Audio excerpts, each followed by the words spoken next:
मला लाईफमध्ये खूप चॅलेंजेस आले, अनेक अपमान सहन करावे लागले, लोकांचे टोमणे. तर यामध्ये खूप साऱ्या अडचणी आल्या. त्यात सगळ्यात पहिली अडचण होती की घरातल्यांना कन्व्हिन्स करणं. तर घरातल्यांना मी काही सुरुवातीला सांगितलं नाही की मी 370 किल्ले पूर्ण करतोय. कारण की घरातल्यांचं होतं की ठीक आहे, तू फिरायचंय, तुला थोड्या दिवस आराम करायचा आहे, तर तू ये महाराष्ट्रामध्ये आणि फिरायला हरकत नाही. मी घरातल्यांना सांगितलं की सायकल घेऊन मी आपल्या रायगड जिल्ह्यातले किल्ले पहिले पूर्ण करतो. महाराष्ट्राच्या मातीचं नाव जगाच्या सगळ्यात उंच पर्वतावरती घेऊन जाण्याचा उद्देश घेऊन निघालो आणि हा संपूर्ण प्रवास 19,000 किलोमीटरचा मी सायकलवरती पूर्ण केला. आणि ज्याच्यामध्ये आपल्या महाराष्ट्रामध्ये असलेले छत्रपती शिवाजी महाराजांचे 370 किल्ले मी एका वर्षात पूर्ण केले.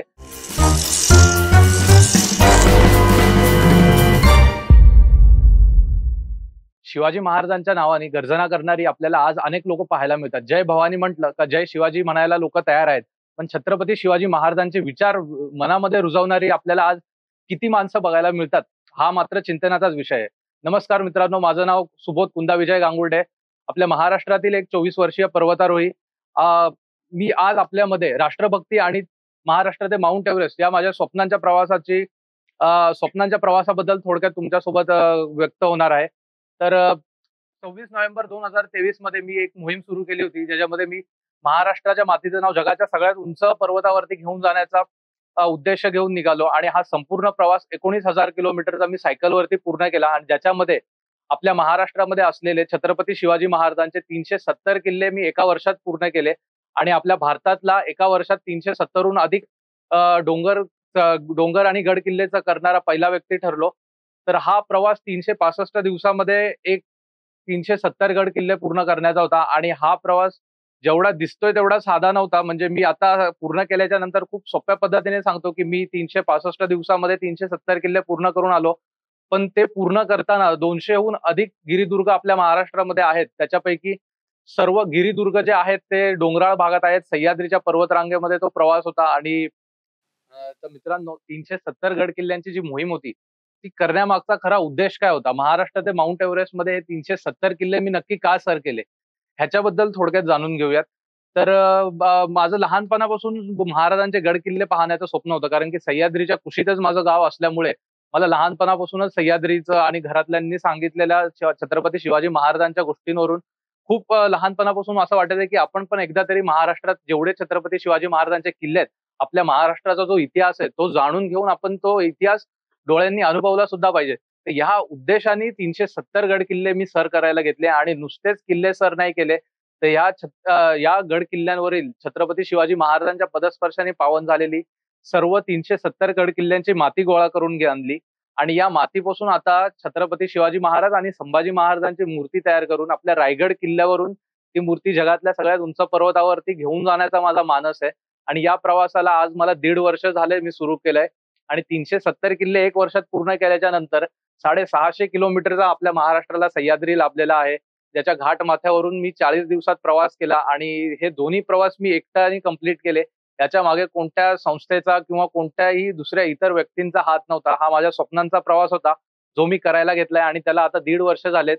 या येत्या 6 जूनला आपल्या रायगडावरून मी माझा प्रवास सुरू करतोय. आणि आपल्या भारताच्या 28 राज्यांच्या 28 सर्वोच्च शिखरांवरती आपला शिवध्वज फडकवून ही मोहीम जगातल्या सगळ्यात उंच पर्वतावरती जाणार आहे. तर गेल्या 1.5 वर्षापासून आपण महाराष्ट्रातले अनेक लोक माझा हा प्रवास पाहत आहेत. तर आणि ह्या प्रवासामध्ये खूप लोक सुद्धा महाराजांच्या आशीर्वादाने जोडली गेली. तर मी सर्वप्रथम त्यांचे सुद्धा धन्यवाद करतो की तुम्ही मला माझा प्रवास बघितलात आणि माझ्या शिवकार्याची दखल घेऊन मला पुढे जाण्यासाठी प्रोत्साहन केलं. त्याच्यातलेच मी काही व्यक्तींची नावं घेऊ इच्छितो.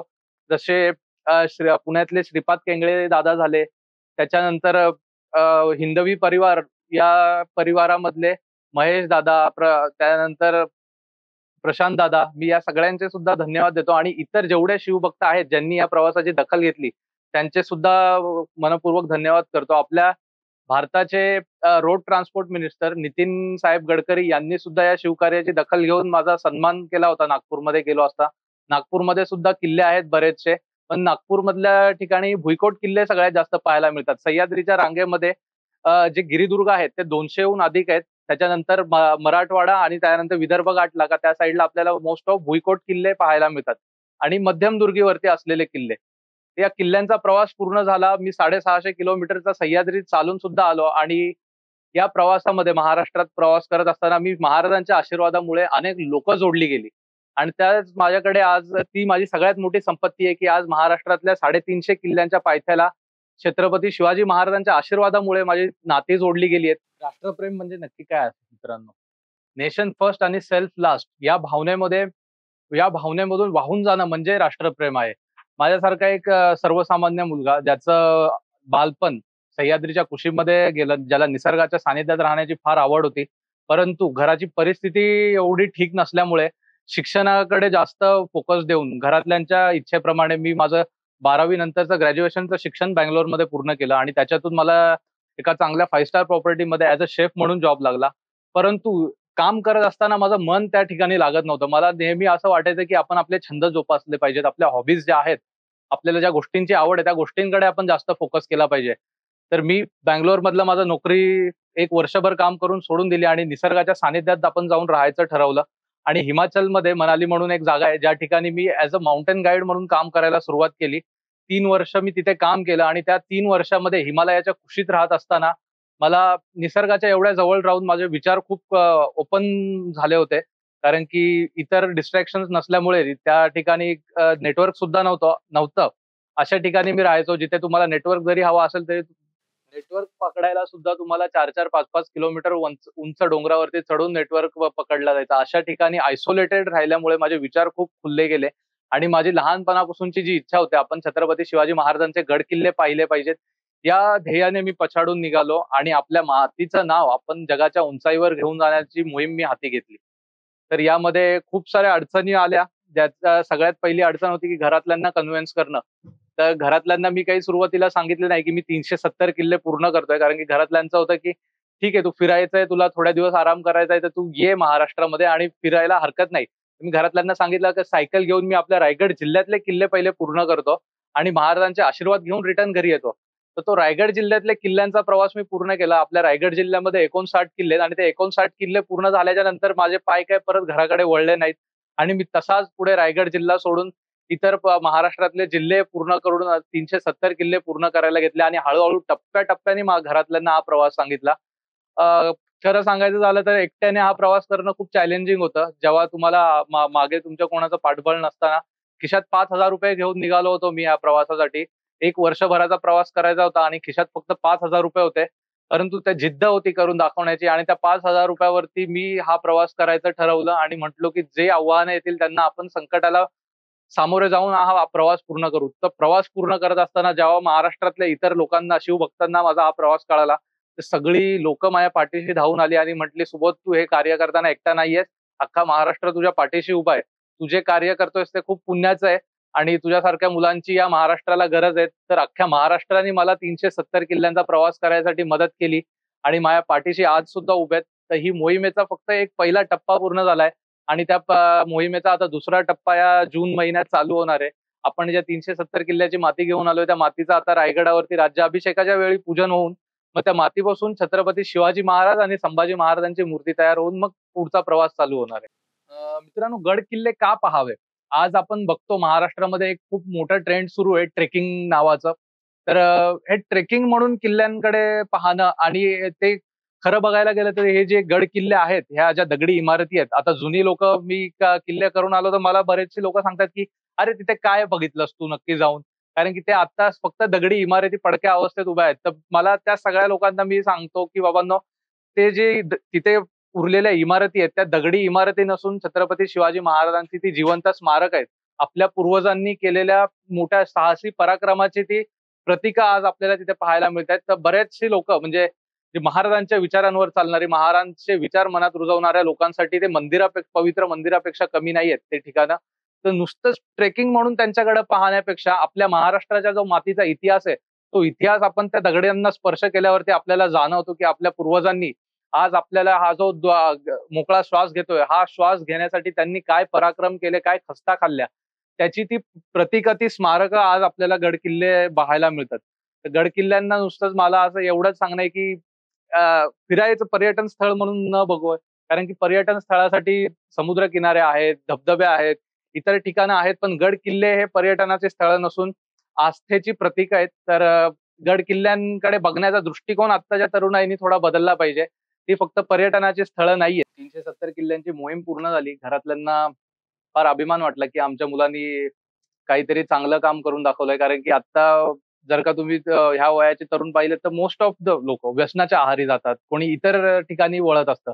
या ह्याच्यामध्ये आपल्या मुलाला छत्रपती शिवाजी महाराजांच्या गड किल्ल्यांचं वेड लागलंय किंवा त्यांनी सांगितलेल्या विचारधारांवरती चालण्याचा आणि त्यांच्या पायाची धूळ बनण्याचा जर का आपला मुलगा प्रयत्न करतोय, तर माझ्या आई-वडिलांना याचा फार आनंद झाला, की आपला मुलगा महाराजांच्या विचारांवरती चालण्याचा प्रयत्न करतोय. तर नुसताच आनंद झाला, पण खरं बघायला गेलं तर खूप मोठे-मोठे सॅक्रिफाइसेस या प्रवासामध्ये मी केले. जसं मला प्रवास पूर्ण करण्यासाठी घरातल्यांची परमिशन नसल्यामुळे मला त्या गोष्टीचा त्याग करावा लागला, की नाही मला करायचंच होतं आणि जेव्हा पूर्ण केलं मी तेव्हा घरातल्यांना थोडाफार अभिमान वाटला या गोष्टीचा, की बाबा एक मुलांनी एक पहिला टप्पा पूर्ण करून आला. पण आता जेव्हा मी त्यांना सांगितलं, की आता 28 राज्यांचा सुद्धा प्रवास करायला निघणार आहे. तर याच्यामध्ये घरातल्यांचा सपोर्ट खरं बघायला गेलं तर मला खूप कमी भेटतोय. पण माझं स्वप्न आहे, की मला जगातल्या सगळ्यात उंच शिखरावरती माझ्या मातीचं नाव घेऊन जायचं. त्यासाठी मी आयुष्यात येतील ते सॅक्रिफाईस करायला तयार आहे. तर आता चालू आहे असंच मी सॅक्रिफाईस करतोय. मला लाईफमध्ये खूप चॅलेंजेस आले. अनेक अपमान सहन करावे लागले. लोकांचे टोमणे. 370 किल्ल्यांचा प्रवास मी खूप सोप्या पद्धतीने आजकाल सांगतो, की यार मी पूर्ण केला. सगळ्यांनाच सांगतो, की हां, 370 किल्ले मी 365 दिवसामध्ये पूर्ण केले. पण ते 370 किल्ले सर करताना माझ्या आयुष्यामध्ये जे प्रवासाच्या चॅलेंजेस आले, कारण की मी 370 किल्ले ह्याच्या आधी पाहिले नव्हते. कोणत्याही पुस्तकामध्ये तुम्हाला किल्ल्यावरती जाणाऱ्या पायवाटांची माहिती नाहीये. तर ते सर करणं, त्या वाटांवरती एकट्याने चालणं आणि त्या वाटांवरून चालून किल्ल्याचा मार्ग शोधणं खूप अवघड होतं आणि बऱ्याच वेळेला जंगलात सुद्धा मला टेंट लावून राहावं लागलं. आणि या प्रवासामध्ये एका किल्ल्यावरून कधी-कधी दुसऱ्या किल्ल्यावरती पोहोचायचो, ज्याला आपण रेंज ट्रेक म्हणतो. ते सुद्धा बऱ्याच वेळा करावे लागले आणि रेंज ट्रेक वगैरे करत असताना आधीमध्ये जंगलाच्या मेन कोर झोनमध्ये कुठेही गावं नसतात. तर अशा ठिकाणी उपाशीपोटी सुद्धा राहिलो. 2-2 दिवस उपाशी राहून गड-किल्ले सर केले. मी हे गड-किल्ले सर करताना बाईकचा आता लोकं पेट्रोल, डिझेल जाळून किल्ले पाहायसाठी जातात. तर हा 370 किल्ल्यांचा प्रवास पूर्ण करण्यासाठी मी सायकलचा वापर केला आणि ते सायकल चालवताना 19,000 किलोमीटर सायकल चालवताना माझं रक्त जळालं आणि तीच म्हणजे त्याच्यातून शिवाजी महाराजांच्या नावाने मला खूप प्रेरणा मिळाली. माझं रक्त जाळून हे 370 किल्ले पूर्ण केले आणि किल्ले पूर्ण करत असताना मला बऱ्याच वेळा उपाशी सुद्धा राहावं लागलं. पण माझ्याकडे एक ताकद होती ती म्हणजे छत्रपती शिवाजी महाराजांची, की त्याच्या त्या नावाने मला कधी त्रास नाही दिला. मी जंगलामध्ये फिरताना मला अनेक वेळा प्राणी बघायला मिळाले. मोठे-मोठे साप बघितले. मी भालू सुद्धा पाहिलाय. अस्वल सॉरी. जंगलामध्ये फिरत असताना रानगवे पाहिले, बिबट्या पाहिला. पण या सगळ्यातनं पण मी माझ्या अंगावरती एक खरचटलं सुद्धा नाही. कारण की माझ्या मागे ते आशीर्वाद होते छत्रपती शिवाजी महाराजांचे आणि त्याच्यामुळे मला कधीच त्रास झाला नाही प्राण्यांचा. आत्ता मी 650 किलोमीटर सह्याद्रीचा पायी प्रवास पूर्ण केला घाटमाथ्यावरून. त्या प्रवासामध्ये सुद्धा मला अनेक वेळा कोयना अभयारण्यामध्ये झालं, तिलारीवाडीचं जे भीमगड अभयारण्याचं फॉरेस्ट आहे, त्या फॉरेस्ट एरियांमध्ये अनेक प्राणी बघायला मिळाले. असे प्राणी पाहिले की ज्यांची मला नावं सुद्धा माहिती नाहीयेत. पण त्यांच्यातनं पण मला कधी त्रास नाही झाला. कारण की एक बोलतात बघा, जर का तुमचे कर्म चांगले असतील ना, तर तुम्ही जंगलातनं बिना चपलीचे जरी गेलात तरी तुम्हाला काही होणार नाही आणि तुमचे कर्म वाईट असतील, तर तुम्ही महालात जरी बसलात तर तिथे साप येऊन तुम्हाला डसून जातो. तर कर्म चांगले होते, माझा उद्देश चांगला होता म्हणून मला कधी त्रास झाला नाही जंगली प्राण्यांकडून किंवा इतर कोणत्याही गोष्टीचा. असे खूप भयानक अनुभव आले. एक छोटासा अनुभव सांगावासा वाटतो, की मी वासोटा किल्ल्याचा प्रवास करत होतो. वासोटा किल्ल्याला सातारा आणि कोकणामध्ये चिपळूण या दोन्ही मार्गे वासोटा किल्ल्यावर जाता येतं. तर माझ्याकडे पैसे थोडे कमी असल्यामुळे मी वासोटा किल्ल्याला जायला साताऱ्याचा रस्ता नाही पकडला. कारण की तिथे फॉरेस्ट डिपार्टमेंटची परमिशन घेऊन मग तुम्हाला बोटीतनं वरती किल्ल्यावरती जाता येतं. तर मी त्याच्या मागच्या साइडला सह्याद्रीची उंच भिंत आहे, ती अख्खी चढून तो किल्ला सर करायचं ठरवलं आणि तो पूर्ण एरिया कोयना अभयारण्यामध्ये असल्यामुळे तिथे नॉर्मल माणसाला जायची परमिशन नाहीये त्या एरियात. तरी मी त्या एरियातून गेलो होतो किल्ल्यावरती आणि तिथे एक नागेश्वर म्हणून एक छोटंसं मंदिर आहे त्या सह्याद्रीच्या घाट माथ्यावरती आणि त्या नागेश्वरच्या गुहेत टेंट लावून रात्रीचा मुक्काम केला आणि गुहेच्या आजूबाजूला सगळं जंगल होतं आणि मी रात्रीचा झोपलो असताना मला पूर्ण ती भिंत चढून आल्यामुळे खूप थकवा आला होता आणि मी रात्री झोपलो आणि सकाळी उठल्यावरती 5च्या सुमारास एक पुजारी येतात त्या मंदिराची पूजा करण्यासाठी आणि त्या पुजाऱ्यांनी बादली भरून पाणी त्या टेंटवरती उडवलं आणि ते पाणी टेंटच्या आतमध्ये आलं. मी रागारागात बाहेर आलो आणि त्यांना रिझन विचारलं, की "तुम्ही माझ्या टेंटवरती पाणी का उडवलत? मी काही केलं होतं का चुकीच्या गोष्टी?" तर बाहेर आल्याच्या नंतर तर मला ते पहिले तर खूप बडबडले. त्यांनी मला शिव्या दिल्या की तुला इथे यायची परमिशन कोणी दिली, तू कोणाच्या ह्याच्यावरती इथे येऊन थांबलास. आणि मग मी त्यांना जेव्हा कारण विचारलं एवढं चिडण्याचं, आणि त्यांनी मला सांगितलं की तुझा जो टेंट आहे त्याच्या जरा तू चारी साईडला एकदा राऊंड मारून बघ. आणि मी राऊंड मारल्याच्या नंतर मला कळालं की माझ्या टेंटच्या चारी साईडला बिबट्याच्या पंजाचे निशाण होते. म्हणजे जिथे मी टेंट लावून झोपलो होतो त्या आसपासच्या एरियातून बिबट्या येऊन क्रॉस झाला होता टेंटच्या जवळून. तर असे अनेक थरारक अनुभव आले. सापांचे तर खूप अनुभव आले, कारण की पायाजवळून कधी साप गेली. तर साप साप म्हणजे सर्पमित्र असल्यामुळे मला सापांचं भीती नाही वाटली. पण खूप भले मोठे मोठे साप सुद्धा पाहायला मिळाले. त्यानंतर रानगवे तर खूप जवळून पाहिलेत. पण हल्ला कधीच प्राण्यांकडून झाला नाही. मला असं वाटतं की माझे कर्म चांगले होते म्हणून मला कधी प्राण्यांचा त्रास नाही झाला. आणि कंटिन्यू सह्याद्रीच्या पर्वतरांगेमध्ये म्हणा किंवा निसर्गाच्या सानिध्यात असल्यामुळे प्राणींचे हावभाव समजतात की प्राणी सेल्फ डिफेन्स मध्ये अटॅक करणार आहे का तो त्याच्या रस्त्याने चालत राहणार आहे. म्हणून मला प्राण्यांचा तरी त्रास नाही झाला जंगलांमध्ये चालताना वगैरे. आणि सगळे जेवढे अनुभव होते ते सुंदरच होते. महाराजांच्या आशीर्वादाने मला लोक खूप चांगली मिळाली आणि निसर्गाने सुद्धा मला तेवढीच साथ दिली. मी खूप एकदम योग्य नियोजन करून निघालो होतो की पावसाळ्याच्या दिवसात आपल्याला महाराष्ट्रातल्या कोणत्या रिजनचे किल्ले पूर्ण करायचे आहेत, हिवाळ्याच्या दिवसात आपण कोणत्या किल्ल्यांचा प्रवास करणार आहोत आणि उन्हाळ्याच्या दिवसात आपण कोणत्या किल्ल्यांचा प्रवास करणार आहोत. सगळ्यात टफ मला किल्ले भेटले ते कोकण किनारपट्टी आणि कोकणच्या सह्याद्रीच्या ह्याच्यातले. कारण की 3 भागात किल्ले विभागले आहेत. समुद्र किनारपट्टी, मध्यमदुर्ग आणि सह्याद्रीची मुख्य पर्वतरांग. तर ह्या तिन्ही मला रांगा सायकलने कधी वरती जा सह्याद्रीच्या पर्वतरांगेत, तिकडनं परत समुद्र किनारपट्टीवरती आहे. आणि कोकणात मित्रांनो तुम्ही कधी गेला असाल तर तुम्ही पाहिलं असेल की कोकणात एकही रस्ता प्लेन नाहीये. सगळे रस्ते डोंगरदऱ्यांनी वेढलेले आहेत आणि चढ उताराचे कोकणातले रस्ते आहेत. तर त्या रस्त्यांवरती सायकल घेऊन, माझ्या सायकलवरती जवळपास 20 किलो वजन होतं आणि ते सायकलवरती वजन घेऊन प्रवास करणं खूप चॅलेंजिंग होतं. आणि उन्हाळ्याच्या दिवसात ह्युमिडिटी खूप भयानक असते आणि तेव्हा ते प्रवास करणं खूप चॅलेंजिंग होतं. पण केलं मी ते पूर्ण आणि असंच आता माझ्या ध्येयाच्या दिशेने पुढे चाललोय मी. महाराष्ट्रामध्ये असलेल्या किल्ल्यांबद्दल थोडक्यात माहिती सांगतो मित्रांनो. तर आपल्या महाराष्ट्रामध्ये सगळ्यात जास्त किल्ले पाहायला मिळतात ते नाशिक जिल्ह्यात. नाशिकला भटक्यांची पंढरी सुद्धा म्हटलं जातं. नाशिक जिल्ह्यामध्ये टोटल 64 किल्ले आहेत आणि सगळे किल्ले गिरिदुर्ग आहेत. आणि त्यानंतर दुसरा नंबर लागतो तो आपल्या रायगड जिल्ह्याचा. रायगड जिल्ह्यामध्ये टोटल 59 किल्ले आहेत आणि त्याच्या खाली कोकण भाग जो लागतो रत्नागिरी आणि सिंधुदुर्ग, याच्यात टोटल 49 किल्ले आहेत टोटल. तर रायगड, रत्नागिरी, रायगड आणि नाशिक हे जे जिल्हे आहेत, याच्यात सगळ्यात जास्त तुम्हाला गिरिदुर्ग पाहायला मिळतात. आणि त्यानंतर आपल्या समुद्र किनारपट्टीवरती 36 किल्ले आहेत. जी 720 किलोमीटरची समुद्र किनारपट्टी आहे आपल्या महाराष्ट्राची. त्याच्यात 720 किलोमीटरमध्ये 36 किल्ले, जलदुर्ग आपल्याला बघायला मिळतात. महाराष्ट्रामध्ये तसं माझ्या दृष्टिकोनातनं बघायला गेलं तर मला असा एकही कठीण किल्ला वाटला नाही. चॅलेंजिंग मला खूप वाटले किल्ले. ते पण किल्ले सर करायसाठी चॅलेंजिंग नाही वाटले. मला तिथे सायकल घेऊन पोहोचणं फार चॅलेंजिंग होतं. बाकी महाराष्ट्रामध्ये तसे किल्ले सोपे आहेत. पण योग्य माहिती असल्याशिवाय मला आपल्या तरुण पिढीला सांगावंसं वाटतं, की जाऊ नका किल्ल्यांवरती. जायचं असेल तर योग्य जाणकार व्यक्ती घेऊन जा किल्ल्यांवरती जाताना, किंवा प्रॉपर त्या किल्ल्याची माहिती घेतल्याशिवाय जाऊ नका. कारण की एका किल्ल्यावरती जाणाऱ्या भरपूर वाटा असतात. वेगवेगळ्या दिशेवरून जाणाऱ्या, आणि ज्या वाटा जंगलांमधनं जातात, त्या बऱ्याचशा लाकूड वाट्यांनी बनवलेल्या ज्या वाटा असतात, त्या तुम्हाला जंगलात घेऊन जाऊन पुढे हरवू शकतात. तर एखाद्या किल्ल्यावर जाण्याआधी त्या किल्ल्याची पूर्ण माहिती घेतल्याशिवाय त्या डोंगरावरती पाय ठेवू नका. आणि ते खूप गरजेचं आहे, कारण की आता आपण बऱ्याच वेळेला ऐकायला मिळतं, की काही लोकं फिरायला गेली आणि जंगलात जाऊन हरवली. त्यांना किल्ल्याच्या वाटा भेटल्या नाही. त्याचं कारण हेच असतं, की आपण इंटरनेटवरती, YouTubeवरती किंवा मग ते दुसऱ्या इतर माध्यमांमध्ये रील्स पाहतो आणि ते बघायसाठी आपण कोणत्याही माहितीचे आपण त्या ठिकाणी जायला निघतो.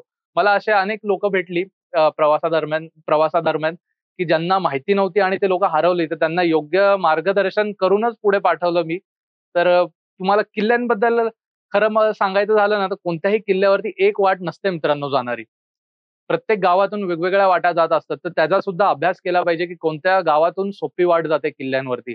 अवघड किल्ले नाहीयेत महाराष्ट्रामध्ये. पण जर का तुम्हाला थ्रिल अनुभवायचं असेल एखाद्या किल्ल्याचं, तर मोरोशीचा भैरवगड झाला, अलंग मदन कुलंग सारखे किल्ले झाले.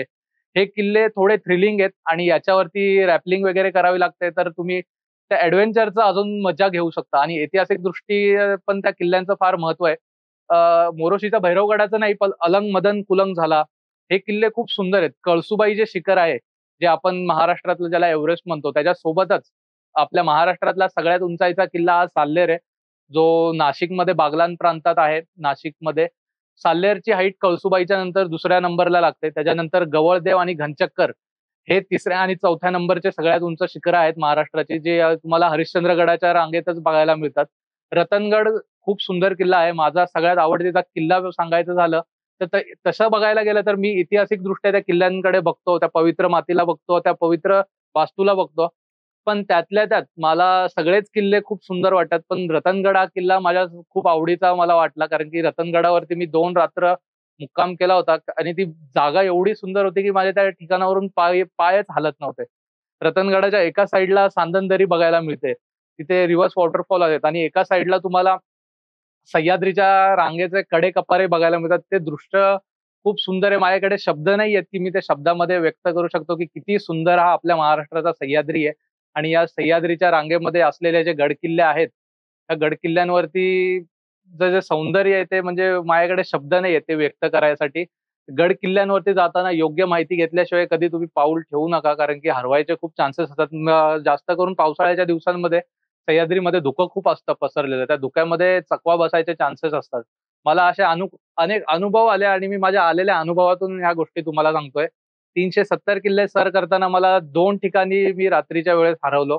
म्हणजे ते 2च अनुभव होते माझे, पण ते एवढे भयानक होते, की रात्री 12 आणि 1 वाजता एखाद्या घनदाट जंगलामध्ये जिथे तुम्हाला साधी टाचणी जरी पडली तरी तिचा आवाज येईल एवढा एकदम शांतता अशा जंगलामध्ये तुम्ही हरवता आणि त्या त्या मनस्थितीत काय असेल मी म्हणजे ते खूप डेंजर होतं आणि त्याच्यातून बाहेर आल्याच्या नंतर मला तुम्हाला सांगावं असं वाटतंय, की कधी मित्रांनो एकटे अशा ठिकाणी जाऊ नका आणि योग्य वेळ निवडा किल्ल्यांवरती जाण्याची. संध्याकाळच्या टायमाला किल्ल्यांवर चढाई करू नका किंवा त्या किल्ल्याची माहिती घ्या गावातल्यांकडून, की आम्ही वरती गेल्याच्या नंतर मुक्काम करू शकतो का?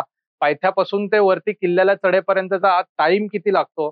या सगळ्या गोष्टींचा अभ्यास करूनच किल्ल्यांवरती गेलं पाहिजे, असं मला वाटतं.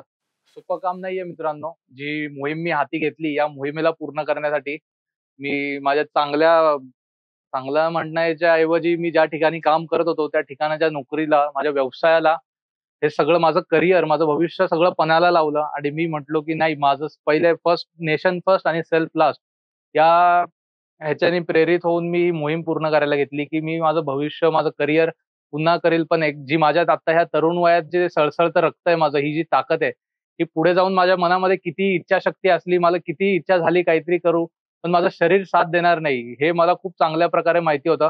म्हणून जे योग्य वयात मला असं वाटतं ही मोहीम मी पूर्ण करू शकतो आणि आत्ताचं जे हे हे माझं तारुण्य आहे. ह्या तारुण्य वयात मी माझ्या राष्ट्राचं नाव कुठेतरी पुढे घेऊन जायच्या उद्देशाने हा प्रवास पूर्ण करतोय आणि मला असं वाटतं, की माझ्यासारख्या इतर तरुणांनी पण ज्या क्षेत्रात ते काम करतायत, ज्या क्षेत्रामध्ये ते आहेत, त्या प्रत्येक क्षेत्रामध्ये आपल्या मराठी मातीचं नाव मुलांनी पुढे घेऊन जाण्याची गरज आहे आत्ता काळाची.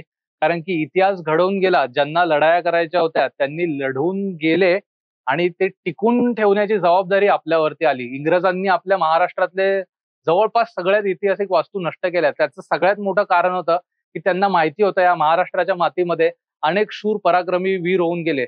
त्या पराक्रमी वीरांचा इतिहास यांनी नष्ट केला कारण की त्यांच्या पुढच्या पिढ्यांना त्यांचा इतिहास कळाला तर हे लोकं आपल्यावर वरचढ होतील म्हणून त्यांनी आपला इतिहास नष्ट करण्याचा प्रयत्न केला. पण तो इतिहास आपण विसरला नाही पाहिजे. या महाराष्ट्राच्या पराक्रमी मातीचा इतिहास ध्यानात ठेवून, मनामध्ये ठेवून आपण आपल्या मातीचं नाव जगाच्या उंचाईवरती, आभाळा एवढ्या उंचाईवरती घेऊन जाणं गरजेचं आहे.